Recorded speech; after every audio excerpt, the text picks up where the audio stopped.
அன்பான தேவனுடைய பிள்ளைகளே, ஆண்டவராகிய இயேசு கிறிஸ்துவின் நாமத்தில் உங்களுக்கு என் குடும்பத்தின் சார்பிலே நான் ஈஸ்டர் நல்வாழ்த்துக்களை தெரிவிக்கிறேன். ஆண்டவர் உங்களை ஆசீர்வதிப்பார். இந்த உயிர்த்தெழுந்த தினத்தின் ஆசீர்வாதம் உங்களுக்கும் உங்கள் பிள்ளைகளுக்கும் உங்கள் முழு குடும்பத்துக்கும் உண்டாவதாக.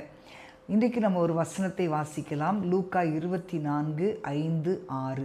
உயிரோடு இருக்கிறவரை நீங்கள் மரித்தோரிடத்தில் தேடுகிறதென்ன? அவர் இங்கே இல்லை, அவர் உயிர் தெழுந்தார். இதில் ஒரு பெரிய சத்தியம் இருக்குது. இப்போ இந்த பெண்கள் எல்லாம் கல்லறைக்கு வராங்க. அவங்க அந்த சுத்திகரிப்புக்கு தேவையானவற்றை ஆயத்தம் பண்ணி கொண்டு ஆண்டவருடைய சரீரத்திற்கு மரியாதை கொடுக்கணும்னு சொல்லி அவர்கள் அதிகாலையில் புறப்பட்டு வரும்போது அந்த இடத்துல நீங்கள் பார்த்தீங்கன்னா அந்த கல்லறைக்குள்ளே இயேசு இல்லை. இவங்களால் அதை தாங்கவே முடியல, என்ன பண்ணுறதுன்னு தெரியல. அப்போ 2 பேர் சொல்கிறாங்க, உயிரோடு இருக்கிறவரை நீங்கள் மரித்தோரில் தேடுறது என்ன? அப்போ அவங்க மறந்துட்டாங்க இயேசு சொன்ன வார்த்தையை. லூக்கா 9 கூட இயேசு சொல்லியிருப்பார், 3ஆம் நாளில் நான் உயிரோடு எழும்புவேன்னு சொல்லி. அதையெல்லாம் மறந்ததுனால இன்றைக்கு அவங்க தவறான இடத்துல இயேசுவை தேடுகிறாங்க.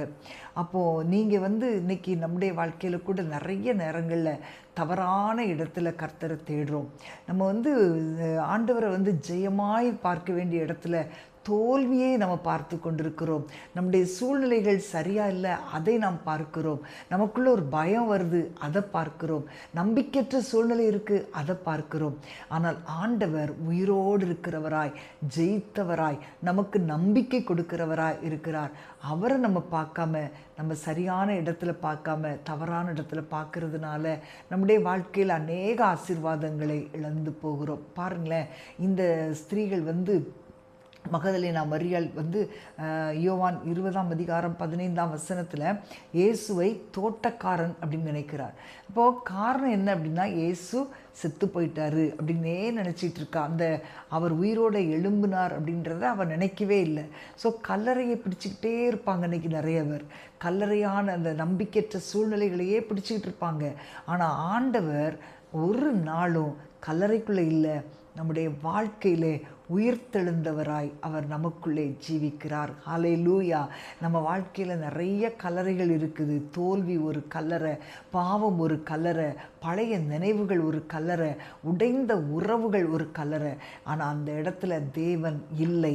ஆமேன். நம்ம இன்னும் அந்த பழைய காலத்தையே சிந்திச்சு பழைய நினைவுகளையே நம்ம நினச்சிக்கிட்டே இருந்தோம்னா ஆண்டவர் கிரியை செய்ய முடியாது. பழைய குற்ற உணர்ச்சி நமக்குள்ள வேண்டாம். அன்பான தேவனுடைய பிள்ளைகளே, ஒருவேளை நீங்கள் பாவத்திலிருந்து ஆண்டவர் விடுதலை கொடுத்திருக்கலாம். ஆனால் நீங்கள் பழைய ஒரு குற்ற உணர்ச்சியோடு இருப்பீங்கன்னா அது உங்களுடைய கல்லறையாக மாறிவிடும். அது ஒரு பெரிய தவறு. ஆண்டவர் உயிர் தெழுந்த கர்த்தர். ஆமேன். சிலுவை தோல்வின்னு சொல்லி சாத்தான் நினைச்சான். ஆனால் ஆண்டவர் அதை ஜெயமாய் மாற்றி எழும்பினார்.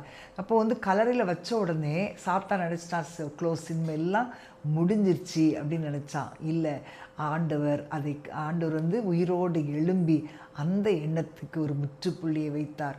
ஆண்டவராகிய இயேசுவினுடைய சரீரம் உள்ளே வைக்கப்பட்டது உண்மைதான். ஆனால் அந்த கல்லறை, அவருடைய மரணம் இயேசுவை கட்டுப்படுத்த முடியலை. அந்த கல்லறை இயேசுவை கட்டுப்படுத்த முடியலை. உயிர் தெழுந்தது ஒரு நிகழ்ச்சி அப்படின்னு நம்ம நினைக்கிறோம். இல்லை அன்பான தேவனுடைய பிள்ளைகளே, நம்முடைய வாழ்க்கையில் ஒரு நம்பிக்கை கொடுக்கிற ஒரு சம்பவம். நம்முடைய வாழ்க்கையில் இன்றைக்கு நிறைய காரியங்களை குறித்து நம்பிக்கை இழந்து போய் இருக்கிறீங்களா? யோபுடைய வாழ்க்கையில் எல்லாம் இழந்தாலும் அவன் சொல்லுகிறான், என் மீட்பர் உயிரோடு இருக்கிறார். நம்ம இன்னைக்கு என்னமோ செத்துப்போன தெய்வத்தை ஆராதிக்கிறது போல நம்முடைய காரியங்கள் மாறுதலாய் நடக்கும்போது நம்ம சோர்ந்து போய் ஆண்டவர் உயிரோடு இருக்கிறார்ன்ற எண்ணமே நமக்கு இல்லாத சூழ்நிலையில் நம்ம வாழ்ந்து கொண்டு இருக்கிறோம். ஆனால் அன்பான தேவனுடைய பிள்ளைகளை, இன்றைக்கு யோபுவை போல எல்லா சூழ்நிலையிலும் ஆண்டவர் உயிரோடு இருக்கிறார் அப்படின்ற ஒரு எண்ணத்துக்குள்ளே நீங்கள் வரும்போது ஆண்டவர் பெரிய காரியங்களை செய்வார். உயிரோடு இருக்கிற ஜீவனை விட்டுட்டு தேவனை விட்டுட்டு இஸ்ரவேல் ஜனங்கள் பொன் கன்றுக்குட்டியை வணங்கினதுனால தேவ கோபாக்கனே அவர்கள் மேல் வந்தது. இன்னைக்கு நிறைய பேர் வாழ்க்கையில் தோற்று போன காரியங்களையே நினைத்து கொண்டிருக்கிறீங்க. இன்றைக்கு இழந்து போன காரியங்களையே நினைத்து கொண்டிருக்கிறீங்க. இல்லை பிரியமானவர்களே, நீங்கள் இன்றைக்கு உங்களுக்கு ஜெயத்தை கொடுத்த தேவனை நினைத்து பாருங்கள். இயேசு கல்லறையை விட்டு வெளியே வந்துட்டாரு. ஆனால் நம்ம ஏன் இன்னும் கல்லறையை பிடிச்சிக்கிட்டே இருக்கணும்? பிரியமானவர்களே, அவரை தேட வேண்டிய இடத்துல நீங்கள் தேடுங்க. இது கல்லறையிலிருந்து வெளியே வருகிற காலம். பழையதை விட்டு புதிய காரியங்களுக்கு நேராக போக வேண்டிய காலம். இந்த பெண்களை ஆண்டவர் ஒரு உயிர்த்தெழுந்த செய்தியை அறிவிக்கும்படியாக ஆண்டவர் தெரிந்து கொண்டார். இதை புரிஞ்சிக்காதனால தான் அவர்கள் அந்த கல்லறைக்கு தேடினாங்க. ஆனாலும் ஆண்டவர் விடலை. அவங்க மேலே வைத்திருந்த அந்த திட்டத்தை கர்த்தர் நிறைவேற்றினார்.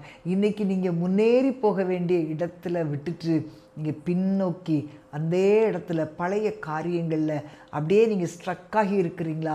இன்றைக்கு நீங்கள் ஆண்டவர்கிட்ட ஒப்பு கொடுங்க. ஆண்டவரே, எனக்காக நீர் உயிரோடு இருக்கிறீர். என்னுடைய காரியங்களை ஆண்டவரே நாங்கள் சார்ந்து இல்லைப்பா, அந்த பழைய தோல்விகளை நான் நம்பலை அப்படின்னு சொல்லி ஆண்டவருடைய கரத்தில் நீங்கள் ஒப்பு கொடுக்கும்போது அந்த உயிர்த்தெழுந்த வல்லமை இன்றைக்கு உங்களுடைய குடும்பங்களிலே வந்து இறங்கும். ஆமென். நாம் ஜெபிப்போமா?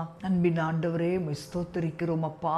தகப்பனே, நீர் எங்களுக்கு கொடுத்த வார்த்தைகளை மறந்து நிறைய நேரங்களில் நாங்கள் தவறாய் புரிந்து கொண்டதுனால நிறைய காரியங்களை நாங்கள் இழந்து போயிருக்கிறோம் அப்பா. சூழ்நிலைகளை பார்த்து உடைய வார்த்தைகளை நாங்கள் மறந்து விடுகிறோம். நம்பிக்கையற்ற சூழ்நிலைகளை பார்க்கும்போது தேவனுடைய வாக்குத்தத்தங்களை அநேக நேரங்கள் மறந்து விடுகிறோம். இன்றைக்கு இந்த உயிர்த்தெழுந்த இயேசுவின் நாமத்தினாலே உம்முடைய உயிர்த்தெழுதலின் வல்லமை இன்றைக்கு எங்களுடைய குடும்பங்களில் இறங்கட்டும் அப்பா. எங்களுடைய சூழ்நிலைகளில் இறங்கட்டும் ஆண்டவரே. அந்த வல்லமையை நாங்கள் அனுபவிக்க எங்களுக்கு உதவி செய்வீராக. நம்பிக்கையற்ற சூழ்நிலைகளை நீர் மாற்றுகிறதற்காக ஸ்தோத்திரம். பழைய தோல்விகளை நீர் ஜெயமாய் மாற்றி கொடுக்கிறதற்காக ஸ்தோத்திரம். ஆண்டவரே, சத்துருவின் அதிகாரங்களை நீர் உரிந்து கொண்டு சிலுவையிலே வெற்றி சிறந்து உயிரோடு எழும்பி இருக்கிறதுனால் அந்த உயிர்த்தெழுதலின் ஆசீர்வாதங்கள் அப்படியே வந்து இறங்குவதாக. இயேசுவின் நாமத்தில் பிதாவே, ஆமேன், ஆமேன். பிரியமானவர்களே, இன்றைக்கு நீங்கள் ஆண்டவருடைய உயிர்த்தெழுதலின் வல்லமை அனுபவிக்க விரும்புகிறீங்களா? பழைய காரியங்களில் நிற்காதுங்க. பழைய பாவ குற்ற உணர்ச்சிகளிலே சிக்கி தவிக்காதுங்க. நிச்சயமாய் ஆண்டவர் உங்களுடைய வாழ்க்கையிலே உயிர்த்தெழுதலின் ஆசீர்வாதத்தை கொடுப்பார். God bless you.